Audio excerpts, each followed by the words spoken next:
right, at my third stop on Free RPG Day. It was at, let's see, my first stop was Labyrinth. My second stop was Your Hobby Place in Alexandria. I can never remember the name of that.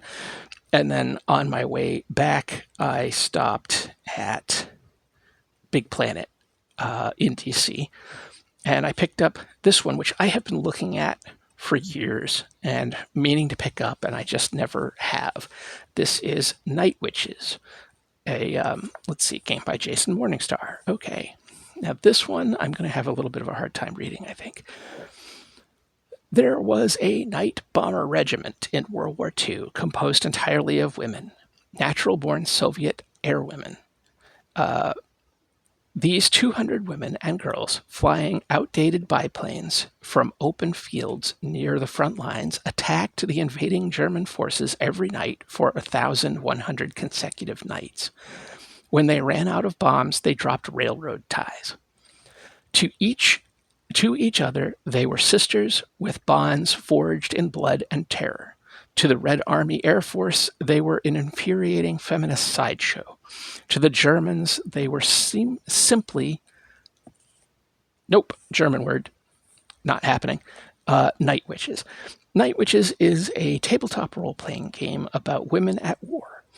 As a member of the 588, I don't know, Night Bomber Regiment, you'll answer the call of your motherland in her darkest hour. Can you do your duty and strike blow after blow against the fascist? Can you overcome discrimination and outright sabotage to rise above your sexist comrades? Are there limits to patriotism or endurance? Play Night Witches and find out. Night Witches requires 3 to 5 players who will take turns in the role of game master during the game. Okay.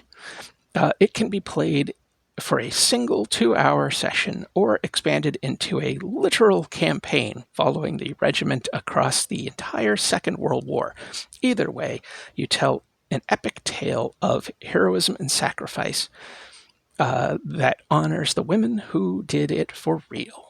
Powered by the Apocalypse. So yeah, it is a Powered by the Apocalypse game, as I have mentioned multiple times. That is a system that I have bounced off of when reading, but I strongly suspect if I actually get a chance to play it at some point, that I will enjoy it. Now there's an adult content warning, historical content, gender content, queer content, rolling dice, moves. So, I like this art. It's got a kind of an etching vibe to it that I like. Oh, these playbooks maybe. No, moves. So, yeah, this looks cool. I know there's a graphic novel with the same name that I have been meaning to pick up and read for a long time, and I just haven't. Yeah, I want to check this out. I'm very curious to try it out.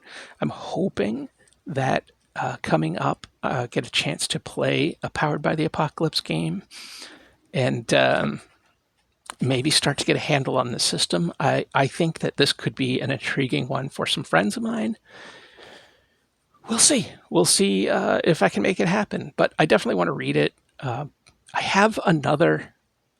I don't have a lot of World War II games, if I remember correctly, but I do have another one called A Cool and Lonely Courage, which is actually a diceless. It uses cards, and it's about women in the SOE during World War II. And I've played that solo. I don't think my wife and I ever played it. I think I was going to run it for her, and then it just didn't happen. But I've played it solo, and I like that quite a bit. I'd like to get some sessions of that going. I think that could be fun. Might not be the word for it, as it can be kind of harrowing, but interesting. I'll put it that way. So, Night Witches, have you tried it? Have you played Powered by the Apocalypse? Where are you at with that system? I feel like it's the kind of thing that in the 90s we would have loved and we would have played a ton of, but not having all my 90s crew around anymore, I have a harder time because I'm not really great with reading rules. I do better playing the rules. I can read adventures, I can read source material, I can read all that sort of thing, but I find that rules are typically difficult for me to parse without actually sitting down and playing them.